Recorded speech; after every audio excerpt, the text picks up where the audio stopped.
सर्वांच्या लाडक्या उमेदवार या जिल्ह्याच्या भावी खासदार ज्यांच्या प्रचाराच्या निमित्तानं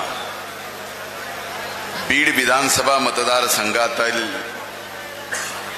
सर्वांचा मेळावा इथं आयोजित केला।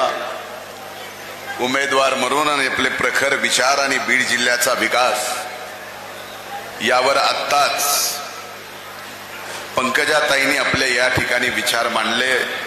त्या माननीय माझ्या भगिनी भारतीय जनता पार्टीच्या राष्ट्रीय चिटणीस पंकजाताई गोपीनाथरावजी मुंडे आजच्या या व्यासपीठावर उपस्थित सर्वात वयाने आणि राजकारणाने अनुभव असणारे आदरणीय माजी आमदार जनार्दनजी तुपे साहेब,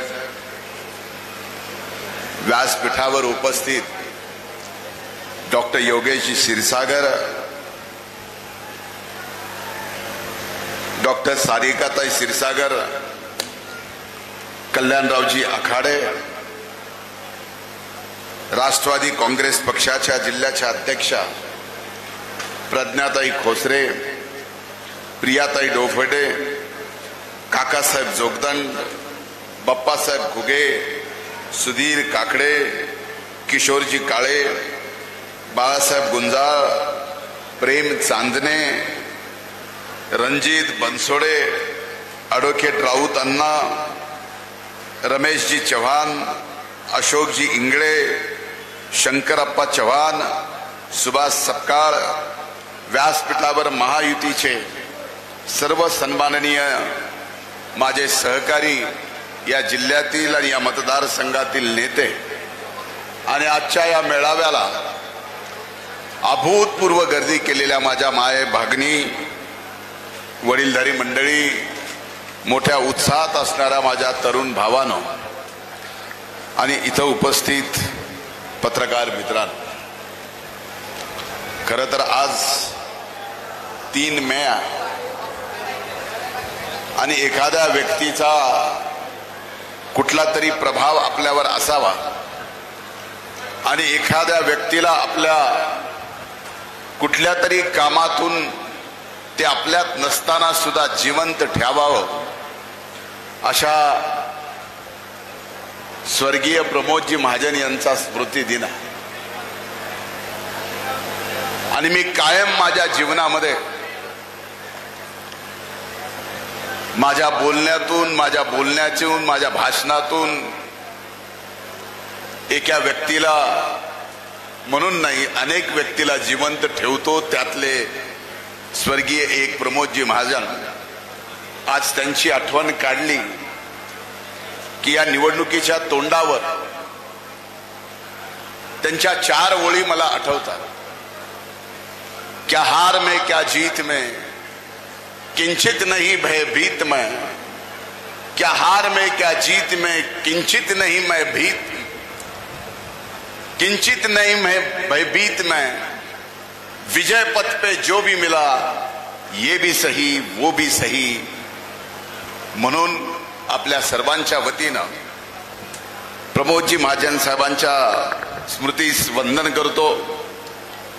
खरं तर आज योगेश भैयानी हा मेळावा आयोजित केला आणि मेळावा आयोजित करताना अनेक मान्यवर सहकार्यांनी या ठिकाणी भाषणे केली। त्यात एक भाषण मला एक जणाचं फार आवडलं। त्यांना विनम्रपणानं माझी माफी मागून मी किती मोठी मागच्या विधानसभेच्या मतदार निवडणुकीमध्ये चूक केलेली आहे याची मला जाणीव करून दिली। मी त्याचे आभार मानतो। इथंच आहे, आभार मानतो की त्यांनी मला ह्या गोष्टीची जाणीव करून दिली की ही मी चूक करतोय। चूक करताना सुद्धा एखाद्याला माहित असेल की आपण चूक करतोय, पण आपल्या नेत्याकडे बघून आपल्याला गप बसून गुमान काम करावं लागतं। माझी झालेली चूक योग्य वेळेला योग्य माणसाला या ठिकाणी उमेदवार दिल्यानंतर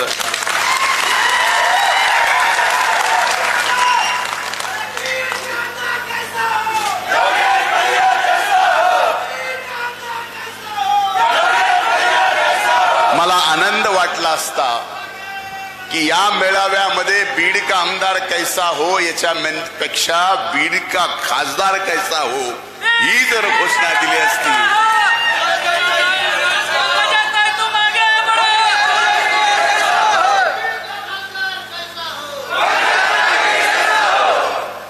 कारण आमची वेळ नंतर आहे. आता आपल्या ताईची वेळ आहे. मी सुद्धा लई हुशार आहे. नेमकं कशासाठी आलात?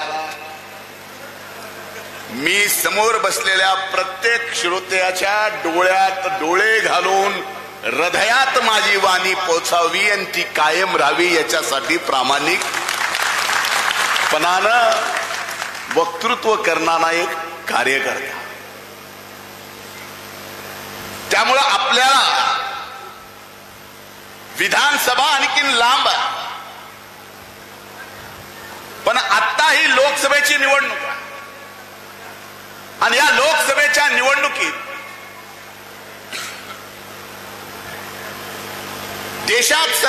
जगात सर्वात मोठी लोकशाही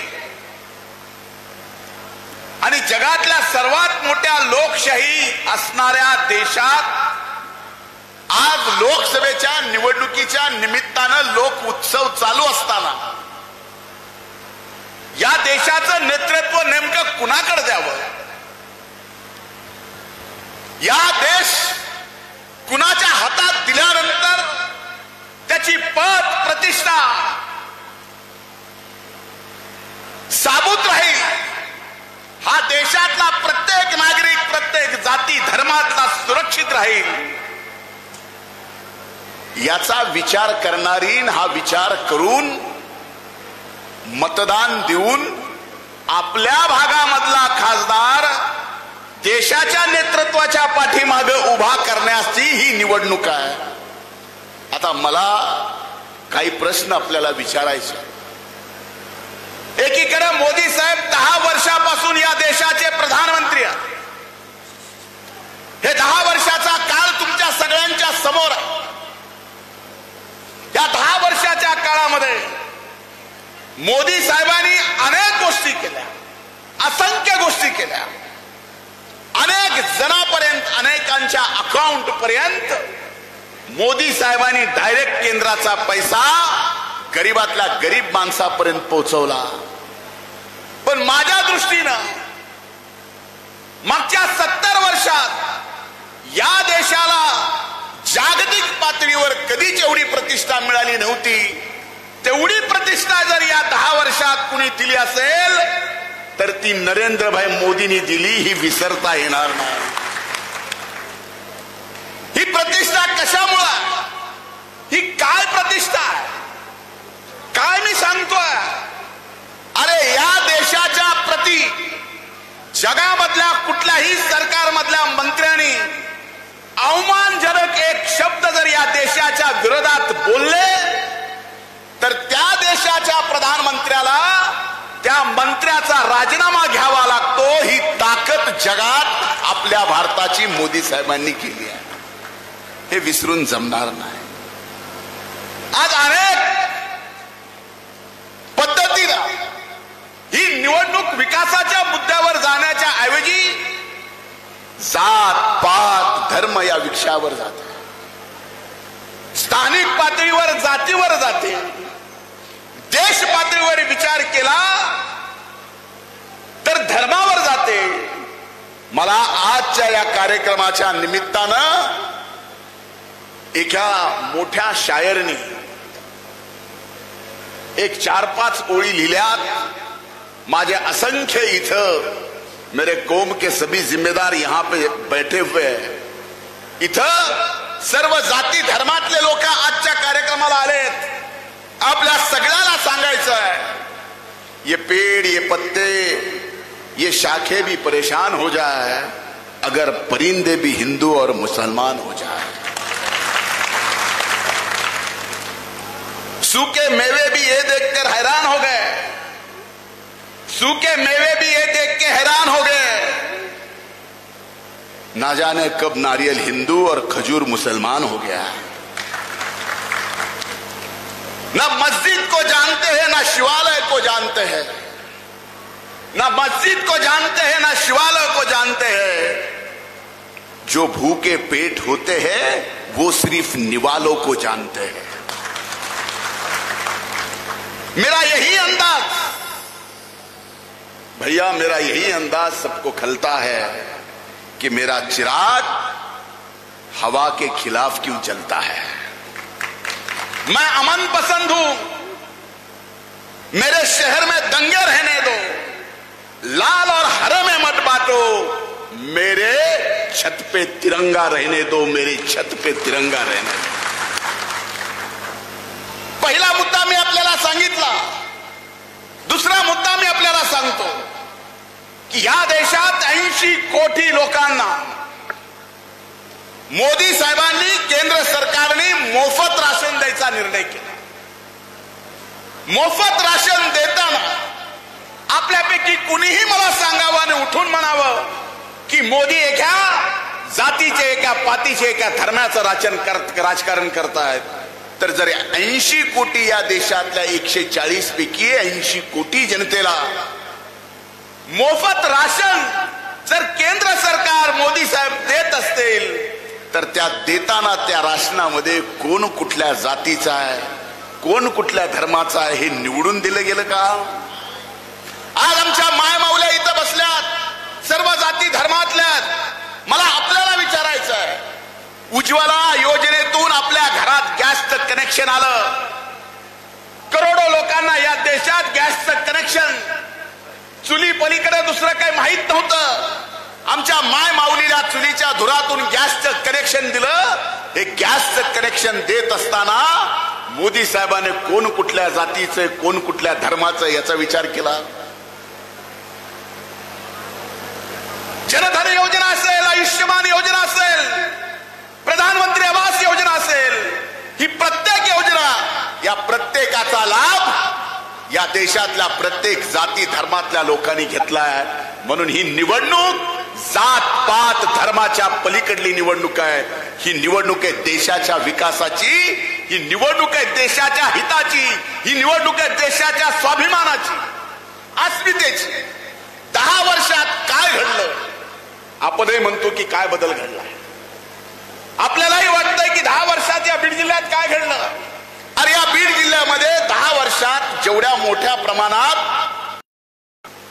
हायवे झाले, जिथून जिथून हायवे गेला, ज्याची ज्याची जमीन गेली, त्याला किती पैसे मिळाले त्याला मोजता येईना।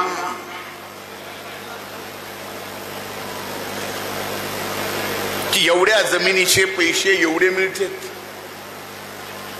आणि आज रस्ता झाल्यानंतर त्याच व्यक्तीला विचारा की तुझा हा नॅशनल हायवे झाल्यानंतर 10 वर्षापूर्वी तुझ्या जमिनीची जी किंमत होती ती किंमत आणि आजच्या किमतीमध्ये किती फरक पडलाय? 5 लाख रुपये एकर असणारी 10 वर्षाची जमीन आज 1 कोटी रुपये एकराला झालेली आहे। हा बदल झालाय का नाही झाला?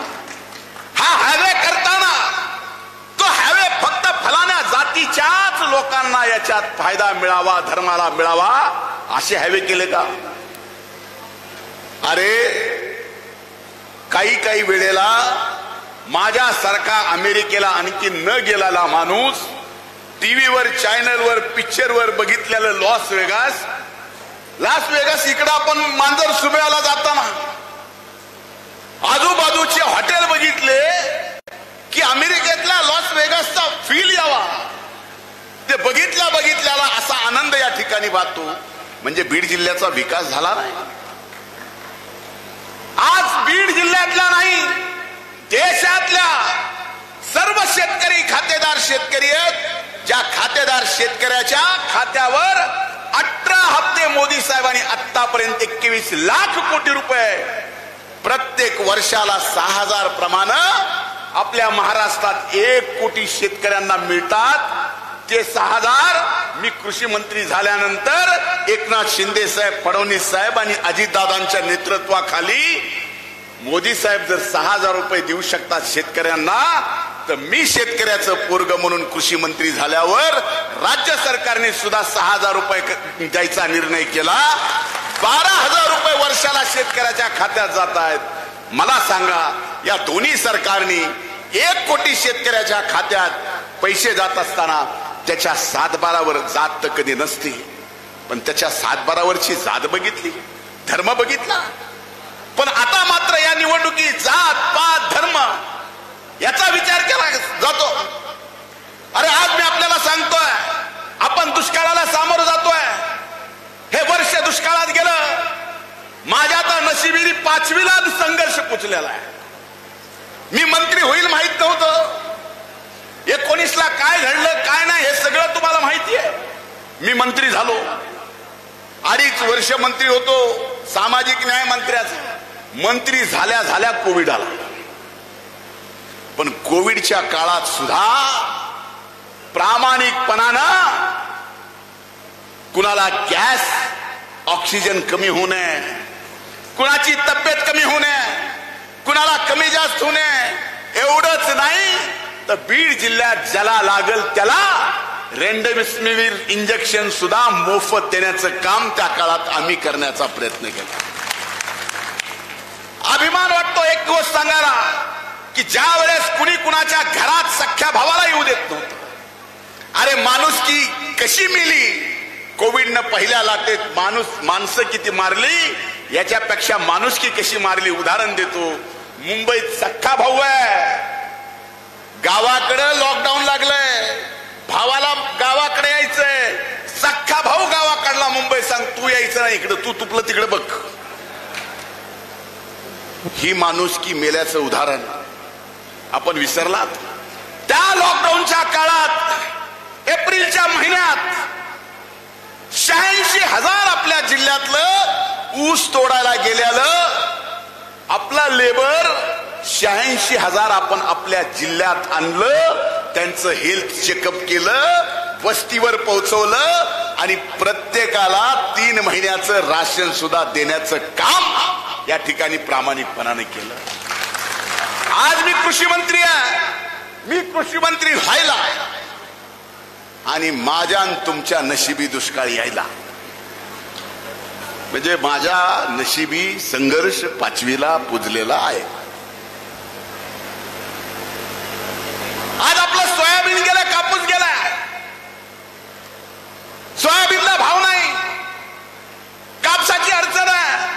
म्हणून आज जबाबदारीपूर्वक मी आपल्याला सांगतोय की राज्य सरकार म्हणून येणाऱ्या काळात आचारसंहिता संपल्या सोयाबीन उत्पादक शेतकऱ्याला या वर्षी ज्याला भाव मिळाला नाही, कापसाला ज्या शेतकऱ्यांना भाव मिळाला नाही, 4,000 कोटी रुपयाचं पॅकेज या राज्यातल्या सोयाबीन आणि कापूस उत्पादक शेतकऱ्यांना द्यायचं ठरलंय. सोयाबीनच्या हेक्टरी 5,000 रुपये, कमीत कमी 2 हेक्टर पर्यंत. आता कापसाला क्विंटलावर द्यायचं का हेक्टरावर द्यायचं एवढंच ठरायचं बाकी आहे. निवडणूक संपली की हे पैसे सुद्धा आपल्या खात्यावर 7-12वरचा आपला पेरा बघून तात्काळ देण्याचा या ठिकाणी मानस आहे. हा निर्णय झाला. म्हणून असे अनेक आहेत आमच्या आज माय मावल्या इथं बसल्यात. आपण माय मावल्यांनी आता काय प्रत्येकाच्या हातात मोबाईल आहे, गॅजेट आहे, जग आहे, 21व्या शतकात आहेत, पाहिजे त्याची माहिती मिळते. अनेकदा ऐकलं असेल की आमच्या माय माऊलींना मोदी साहेबांनी गॅरंटी दिली है, 3री बार प्रधानमंत्री बनने के बाद माझ्या महिला भगिनींना मोदी साहेब काय देणार आहेत, ती महिला कुठल्या जातीची कुठल्या धर्माची बघायला नाही, 1 वर्षात 3 कोटी महिलांना लखपती दीदी करण्याचा निर्णय हा मोदी सरकारने या ठिकाणी घेतला. मला सांगा मग इथं कुठं जात पात धर्म येत नाही तर ही निवडणूक लोकसभेची, देशाचं हित, देशाची प्रगती, ज्या वेळेस हा देश ताब्यात घेतला मोदी साहेबांनी प्रधानमंत्री म्हणून, त्यावेळेस आपला देश कंगाल झाला होता. आज सांगायला अभिमान वाटतो की हा देश जगाच्या आर्थिक पातळीवर 5व्या क्रमांकावर आहे आणि येणाऱ्या 5 वर्षात आपला हा देश विश्वगुरु होणार आहे आणि आर्थिक स्थिती सुद्धा जगात 3ऱ्या क्रमांकावर येणार आहे. एवढा श्रीमंत देश आहे. आता हा श्रीमंत देश प्रगती करत असताना ही निवडणूक डोळ्यासमोर ठेवा आणि लक्षात घ्या, आपल्यालाही देशाच्या बरोबर प्रगती करायची आहे की आपला बीड जिल्हा आपल्याला असाच मागासलेला ठेवायचा आहे, असाच ऊसतोड मजुरांचा जिल्हा म्हणून ठेवायचा आहे. हा विचार या निवडणुकीत मतदान करताना फार आवश्यक आहे. उमेदवार कुठल्या जातीचा आहे, कुठल्या पातीचा आहे, आपलं आपलं बघा. जे काही ताई बोलल्या, पण मी आपल्याला खरं सांगू, जे प्रश्न सगळे निकाली निघाले, आरक्षणाचे प्रश्न सुद्धा निकाली निघालेत. मला एक प्रश्न विचारायचा आहे, जात पात धर्म म्हणून ज्यावेळेस निवडणुकीला आपण सामोरं जातो त्यावेळेस विकास होत नाही, त्यावेळेस आपला जिल्हा भकास होईल. आज संधी आली आहे. आपल्याला गरज काय? या बीड जिल्ह्याची ब्ल्यूप्रिंट विकासाची आमच्या समोर आहे. एक काळ होता की वरून देश ठरवायचा जिल्ह्यात काय विकास व्हायचा. आता असं नाही. आता या देशामध्ये बीडच्या जिल्ह्याने तिथं डिस्ट्रिक्ट डेव्हलपमेंट स्ट्रॅटेजिक प्लॅन तयार करायचा. या जिल्ह्याला कशातून खऱ्या अर्थानं विकास मिळणार आहे, मोकळं उगच काही द्यायचं नाही. खरा विकास काय तर हे आहे. आज आपली वाईट परिस्थिती या जिल्ह्याची काय? का मागासलेला जिल्हा आहे? का ऊसतोड मजूर या जिल्ह्यात जास्त आहेत? का जातीपातीचं राजकारण या जिल्ह्यात होतं? याचं कारण आहे की 7,93,000 हेक्टर जमीन या बीड जिल्ह्याची फक्त एक खरीपाचं पीक घेते, 12माही पाणी नाही. आणि 1,87,000 हेक्टर जमीन ही फक्त बागायती आहे, ज्याला पाणी मिळतं. मग जर 80% जमीन पाण्याविना जर असेल तर आमचा हा शेतकरी या जिल्ह्यातला खरीपाचं पीक घेऊन 6 महिने दुसऱ्याच्या शेतात आपल्या मनगटाच्या ताकदीवर ऊस तोडतो. आमच्यासाठी ही निवडणूक का महत्वाची आहे की या बीड जिल्ह्यात या 7 लाख हेक्टर मध्ये येणाऱ्या 5 वर्षात 6 लाख हेक्टर जमीन ही सिंचनाखाली आणायची. हे स्वप्न आम्ही या ठिकाणी बघितलंय आणि ते आम्हाला पूर्ण करायचंय. आमच्या कष्टकरी ऊसतोड मजुराच्या मनगटाच्या ताकदीवर आम्ही दुसऱ्याच्या शेतातला ऊस तोडू शकतो. तर ह्याला जर शेतकऱ्याला पाणी दिलं तर हा जिल्हा कोल्हापूरच्या बरोबरीनं ऊस उत्पादकांचा जिल्हा म्हणून ओळखला जाईल. हा महत्वाचा निर्णय आपल्याला येणाऱ्या काळात घ्यायचा. योगेश भैयाने सांगितलं, म्हणले बीडच्या पुढे आम्ही उद्योग जाऊ देणार नाहीत, आम्हाला तरी पुढे कुठे न्यायचं आहे. जिथं तिथं जे ते उद्योग आहेत, सुरुवात करू कुठून? पश्चिमेकडून करतो. बीड सोडली, गेवराई तालुका लागला की आपल्या नॅशनल हायवेला लागून हजारो एकर जमीन एवढ्यासाठी आज भूसंपादन केली जाते की सगळ्यात मोठं या राज्यातलं कॉटन पार्क करण्याचा निर्णय केंद्र सरकारच्या मदतीनं त्या ठिकाणी होणार आहे. 7 तारखेला मोदी साहेब येतील, बीड जिल्ह्यात अनेक विकास कामाची घोषणा करतील आणि पीएमची गॅरंटी, मोदींची गॅरंटी. आणि इथं सुद्धा आपल्या उमेदवार पीएमच आहेत ना. आणि या दोघांच्या गॅरंटीसाठी राबणारा मीडियम आहे. आणखीन कसली गॅरंटी पाहिजे? आता हे उमेदवार बोलतो का त्याला कॉटन पार्क कळल का? त्याला 42 टीएमसी आपला बीड जिल्हा, पाण्याची तूट आहे गोदावरी खोळ्यात, याच्यासाठी हजारो कोटी रुपये लागणार आहेत. ते केंद्र सरकारच्या मदतीनं प्रकल्प पूर्ण करायचा आहे. थोडं पुढे गेलं, बीडला तर जे पाहिजे ते भैया देऊच. तुम्ही मागा प्रकल्प, तुमचं पूर्ण स्वप्न करणं म्हणजे खऱ्या अर्थानं काकूंना ती श्रद्धांजली आहे. त्या काळातले अधुरे स्वप्न काकूंचे पूर्ण करायचे आहेत. त्या काळातले स्वर्गीय मुंडे साहेबांचे स्वप्न पूर्ण करायचे आहेत. आणि ते स्वप्न पूर्ण करण्यासाठी आम्ही या ठिकाणी सर्वजण एकत्र आलो आहे. आमचा वैयक्तिक ह्याच्यात काय स्वार्थ आहे सांगा? आम्ही राजकारण करतोय, आमच्या घरात भाकर खायला मिळत नाही म्हणून करतोय का? आज या ठिकाणी अनेक ग्रामीण भागातले प्रश्न सुद्धा उपस्थित केलेत. या मतदारसंघाच्या विकासाच्या दृष्टीने महत्वाचे आहेत. सिंदफणा नदीवर बंधारे आहेत. आपल्या मतदारसंघात 2च आहेत, गेवराईमध्ये 7 आहेत. मला माहिती कुठे बंधारे करायचे आहेत. जबाबदारीपूर्वक सांगतो की गेवराईच्या 7 सिंदफण्याच्या बंधाऱ्यासोबत हे बीडचे सुद्धा सिंदफण्यावरचे बंधारे पूर्ण करण्याचा शब्द मी आपल्याला देतो. आणि विधानसभेच्या निवडणुकीच्या आचारसंहितेच्या अगोदर याचं मंजुरी सुद्धा घेऊन देण्याची जबाबदारी योगेश भैया मी माझ्या खांद्यावर घेतो. हे राज्याच्या संबंधित आपण प्रश्न उपस्थित केलेत म्हणून या ठिकाणी डोंबरी तलावापासून उजवा कालवा व डावा कालवा दुरुस्ती, उजव्या कालव्याची दुरुस्ती चालू झाली आहे. आपल्यापर्यंत येता जायकवाडी पासून माजलगाव पर्यंत उजव्या कालव्याची दुरुस्ती आहे. 600 कोटी रुपये त्याला आपण मंजूर केलेत आता देवेंद्र भाऊनी. त्याचं काम सुद्धा चालू झालंय.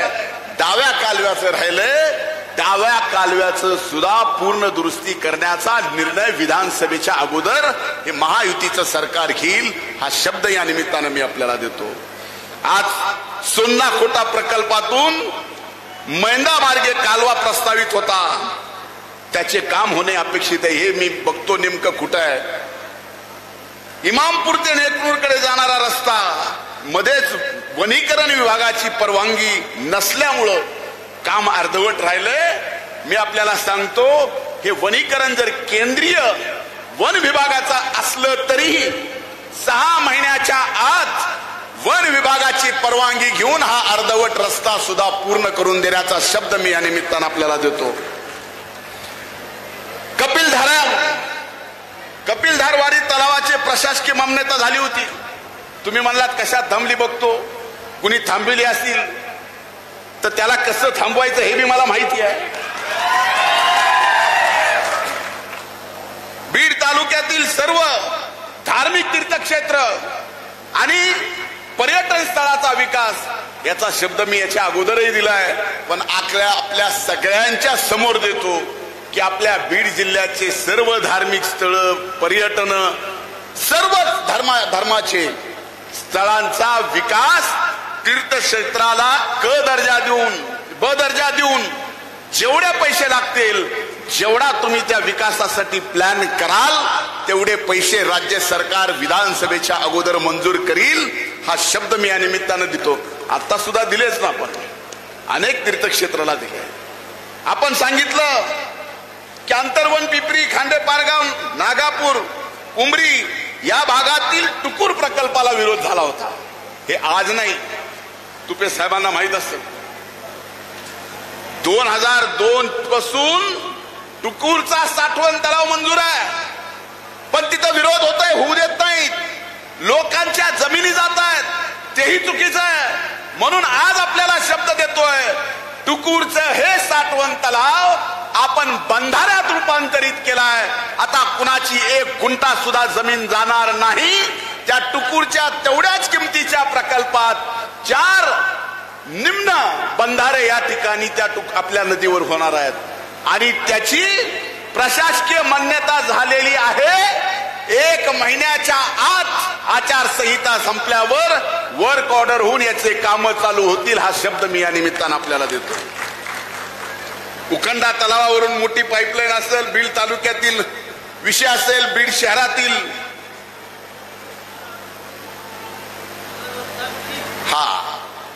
भैया फक्त एवढंच म्हणतात, काही करा त्या बीड नगरपालिकेच्या हद्दीतील नगर उत्थान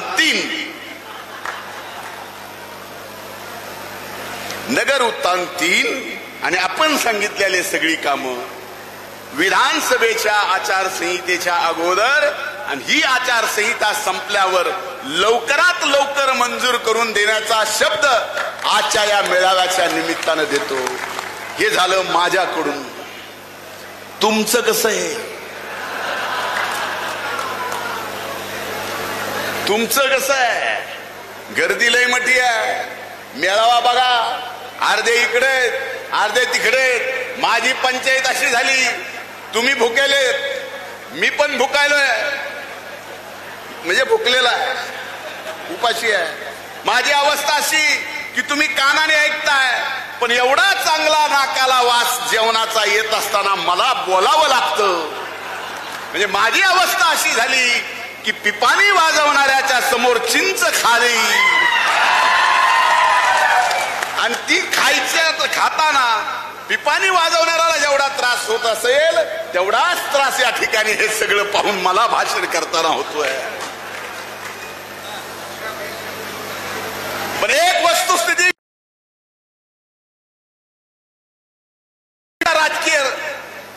राजकारणामध्ये मी ज्यावेळेस सक्रिय झालो, रजनीताई पाटलांच्या खासदारकीच्या निवडणुकीला, त्यावेळेस हे खरी गोष्ट आहे.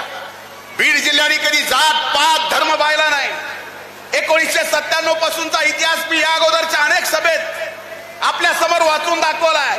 या जिल्ह्याने ब्राह्मण दिला खासदार, या जिल्ह्याने लिंगायत खासदार दिला, या जिल्ह्याने धनगर खासदार दिला, या जिल्ह्याने काकूंसारख्या तेली समाज जन्माला यांना खासदार दिला, मारवाडी दिला.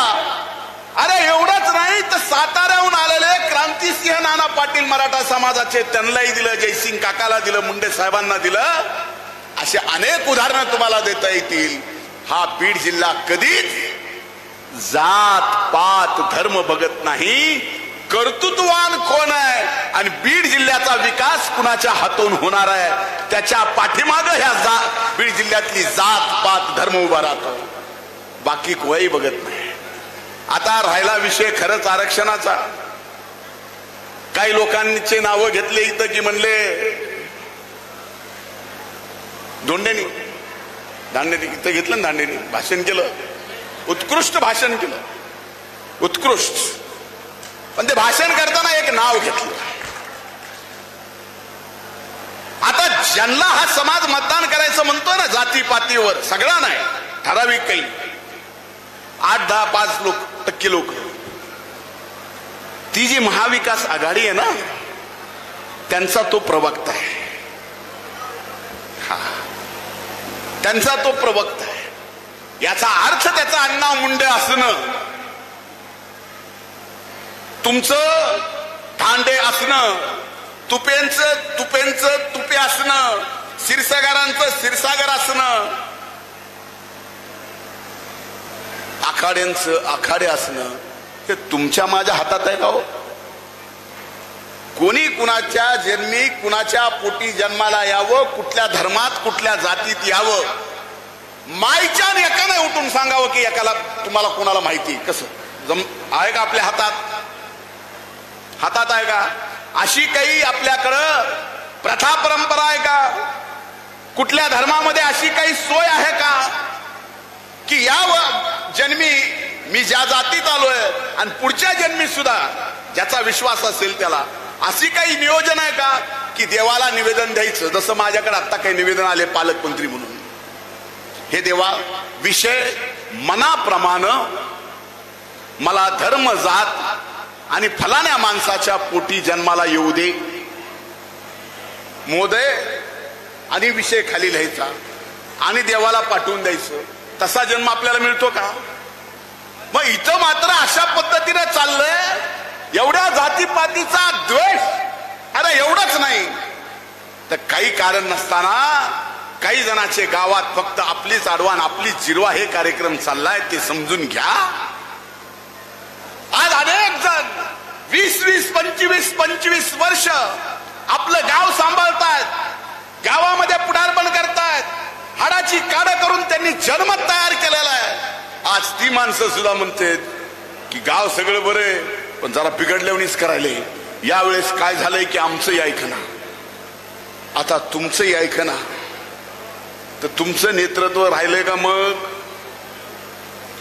मग ज्याचं ऐकेल त्यांना आणायचं का? तसा प्रयत्न केल्यावर आम्ही तेही येतील, काय अडचण नाही. पण हा प्रकार सर्वात धोकादायक कुणाला आहे? ही निवडणूक त्याची नाही आहे. ही निवडणूक बीड जिल्ह्याला देश विकास करत असताना देशासोबत जायचंय का नाही, देशाच्या विकासासोबत बीड जिल्ह्याला प्रगती करायची का नाही. माझ्या दृष्टीनं, पंकजाताईच्या दृष्टीनं, आमच्या सगळ्यांच्या दृष्टीनं ही निवडणूक एवढ्यासाठी आहे की आज संबंध देशभरात जेवढे मागासलेले जिल्हे आहेत त्याच्यात शेवटच्या 10 मध्ये आपला बीड जिल्हा मागासलेला येतोय. पंकजाताईला खासदार म्हणून तुम्ही मोदी साहेबांच्या पाठीमागे उभं करा. येणाऱ्या 5 वर्षात पहिल्या या देशातल्या 10 विकसित मतदारसंघामध्ये हा बीड लोकसभा मतदारसंघ आणून देण्याची जबाबदारी आम्ही या ठिकाणी घेतो. आता सांगितलं की म्हणले 1.5-2 वर्ष लागतील परळीपर्यंत रेल्वे जायला. परळी बीड नगर रेल्वे वर्षभरात येईल, पण ती फक्त रेल्वे वर्षभरात धावणं एवढं स्वप्न माझं नाही आहे ना ताईचं आहे. परळीपासून वंदे भारत बीड नगर मार्गे 6 तासात मुंबईला गेली पाहिजे. बीड पासून एखादी वंदे भारत 12 तासात दिल्लीपर्यंत गेली पाहिजे. बीड पासून एखादी वंदे भारत ही बेंगलोरला गेली पाहिजे, चेन्नईला गेली पाहिजे. एवढंच नाही तर अजमेर जयपूरला सुद्धा गेली पाहिजे, हे आपलं स्वप्न आहे. आणि हे स्वप्न पूर्ण करत असताना जोपर्यंत रेल्वेचं जाळं जसं रस्त्याचं झालंय तसं रेल्वेचं जाळं जर झालं नाही तर मला सांगा उद्योग तरी आपल्याकडे येतील कशी. आणि रेल्वेचं जाळं एकदा झालं तर आज परळी जसं सिकंदराबाद झोन मध्ये सर्वात श्रीमंत रेल्वे स्टेशन आहे. वर्षाला 400 कोटी रुपये त्या रेल्वे स्टेशनचं उत्पन्न आहे. आपल्या बीड जिल्ह्यातले 4-5 रेल्वे स्टेशन एवढे श्रीमंत होतील, त्यात बीड एक असेल, प्रत्येकाचं उत्पन्न 400 कोटी रुपये त्या रेल्वेचं असेल. एवढी प्रगती आपण करू शकतो. आणि रेल्वेचं जाळं जर उभं राहिलं तर मोठे मोठे प्रकल्प या ठिकाणी यायला वेळ लागणार नाही. आणि अभिमानानं सांगतो की आमचे जे बहीभाऊ पिढ्याना पिढ्या आपल्या पोटाची खळगी भरायला पिंपरी चिंचवड पुण्याला IT पार्कला एवढंच नाही तर नवी मुंबईला शेंद्र्याला एवढ्यावर बीड जिल्ह्यातले 2-4-8 गाव आहेत की घराघरीशी एक ड्रायव्हर जम्मू पासून निघतो चेन्नई पर्यंत कंटेनर चालवतो. का? त्याच्या घरी 12 महिने शेती नाही. अशा सगळ्यांना रोजगार इथं पाहिजे असेल तर इथं मोठे उद्योग आणावे लागतील. आणि मोठे उद्योग आणायचे असतील तर मोठ्या कर्तृत्वान माणसाला आपल्याला या लोकसभेचं लोकप्रतिनिधी म्हणून पंकजाताईंना आपल्याला दिल्लीला पाठवायचंय. आता राहिला विरोधी पक्षावर मला काय बोलायचं नाही. ते किती जागा लढवतात हे तुम्हाला माहिती आहे. त्याच्यातली निवडून एक बी येणार नाही ह्याची गॅरंटी मी आपल्याला देतो. आणि एवढ्यावर एखादा आलाच बीड सोडून एखादा बाहेर कुठं आलाच तर एका खासदाराला सभागृहामध्ये एका पक्षाच्या बोलायचं जरी म्हणलं एका खासदाराला एकच निवडून आलाय त्याला वेळ किती मिळतो माहितीये? 1.5 मिनिट. 1.5 मिनिट. आता आपण जात पात धर्म बघून 1.5 मिनिटच फक्त त्याला वेळ कायद्याने त्या सदनात एका पक्षाचा एकच खासदार निवडून आला. 1.5 मिनिटापेक्षा त्याला बोलायची संधी सुद्धा मिळत नाही. 1 सेकंद सुद्धा जास्त बोलू शकत नाही. माईक लगेच बंद होतो. तिथं एवढं कडक कार्यक्रम आहे. इथं आम्ही तास-तासभर बोलू. आणि बरं हिओ जेव्हा उभा राहिला ह्याला जर सांगितलं की 1.5 मिनिटात अख्ख्या बीड जिल्ह्याचा विकास साधनात मांड, तुमच्या समोरच अगोदर मांडून दाखवावं, तुम्ही मानताल ते मी हरायला तयार आहे. ह्याच्याकडे प्लॅन आहे काय कुठला डेव्हलपमेंटचा? ह्याची काय प्रगती या जिल्ह्याचा विकास करण्यासाठी काय आहे का? ह्यांचे दौरे बघा कुठं चालू आहेत, कुठल्या गावांनी चालू आहेत, कशा पद्धतीनं मनभेद करायचा प्रयत्न चालू आहे. हे आपल्या जिल्ह्याला परवडणार नाही. हा जिल्हा कर्तृत्वाच्या पाठीमागे राहिला आहे, कुठल्या एका जातीच्या पाठीमागे राहिला नाही. ही वस्तुस्थिती आहे. आणि कर्तृत्वाच्या पाठीमागे राहायचं असेल तर कर्तृत्वान माणसाला या जिल्ह्यामध्ये आपल्याला खासदार म्हणून पाठवावं लागेल.